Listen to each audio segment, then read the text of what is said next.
Tag kanyang tanan. Magisunag ko ni Kristo dito sa atong Santos Ebanghelyo gikan ni Mateo chapter 23 verses 23 to 26. Atong Ginoo Hesus Kristo naghatag komentaryo ngadto sa mga Pariseo nga kun diin ang iya nakit-an dili maayo. Kini mga Pariseo, they preserve the tradition that they have. Ang tradisyon nila nga naggiya paylayo ngadto sa Ginoo.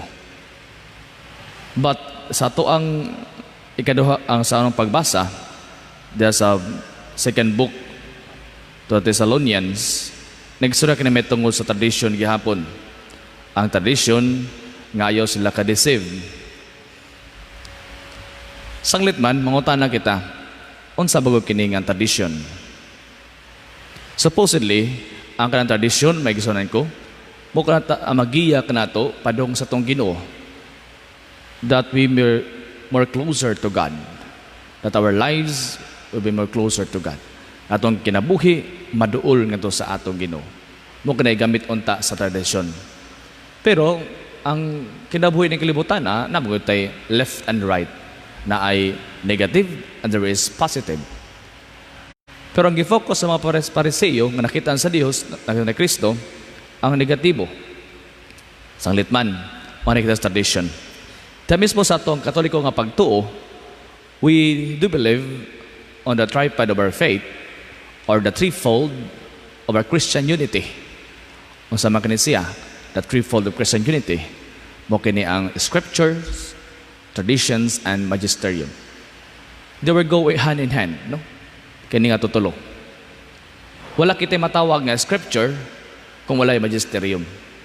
Because the magisterium, mo kini ang nag-represent or naghimo nini nga kanang scripture. There's no such thing as scripture also kung wala tradition. Di ba?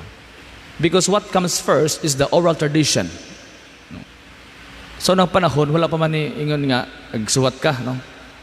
Tapos proklamar, no? Una sa ampulong, the word, boses, orally. Okay, mga magkwanta sa inyo, ano? Yun nga. Ano rin, Padre, pasabot ba nga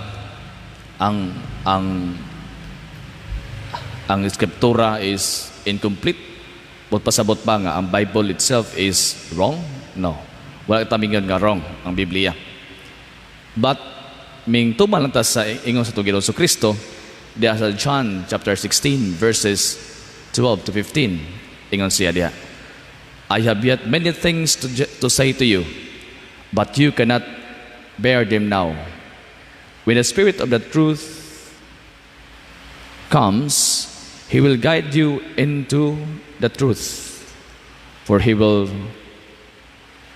not speak in His own authority, but whatever He hears, He will speak, and He will declare to you the things that are to come.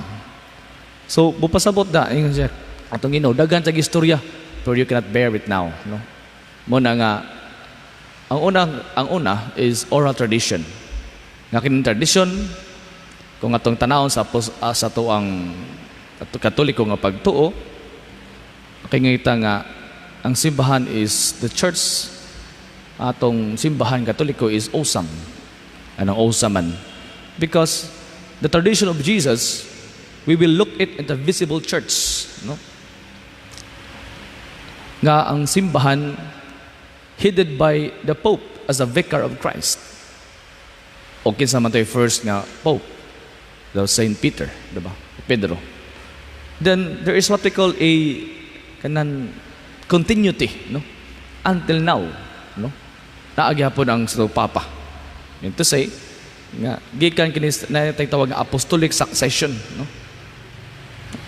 Unya wala ni siya ingon pamanton nga naputol kini apostolic succession. So asa man ta na makita tin sa tong Katoliko nga pagtuo. Nagitawag na unbroken continuity over centuries. So mo kini ang atong Christianity nga pagtuo. So kini nga threefold of faith, my dear friends, no, mo kini magtabang-tabang, magtabang silang tulo. Aron ang tao maging closer nga to sa atong Ginoo. So kita nga pod ato nga kanang tinawo nga panginabuhi, ato na kita yung mga tradisyon, di ba? Say for example, kanang maaminta, di ba? Maaminta. Tradisyon na nato, nabutang ba na sa sacred scriptures? Wala, di ba? Nga naman, yung kanyang tradisyon na, matabang po ito nga, anong maaminta, para ka magtahod sa imong ginikanan. To honor their father and mother. No? Di ba?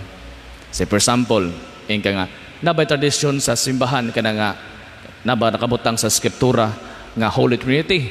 Wala, di ba? But it was the tradition of the church that God revealed the Holy Trinity. During baptism, the Father, the voice came from above.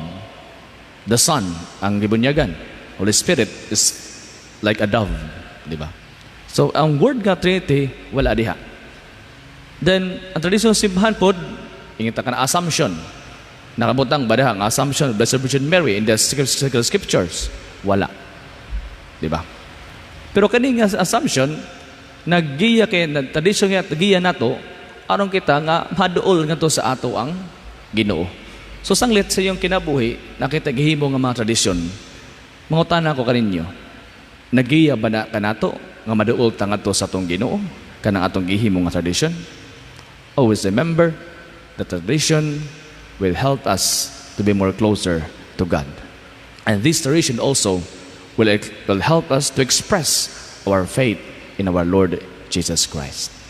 So sanglit man, pasalamat kita kay nakitay the threefold of our unity, the unity of our faith. The scripture, tradition, and magisterium. Please stand.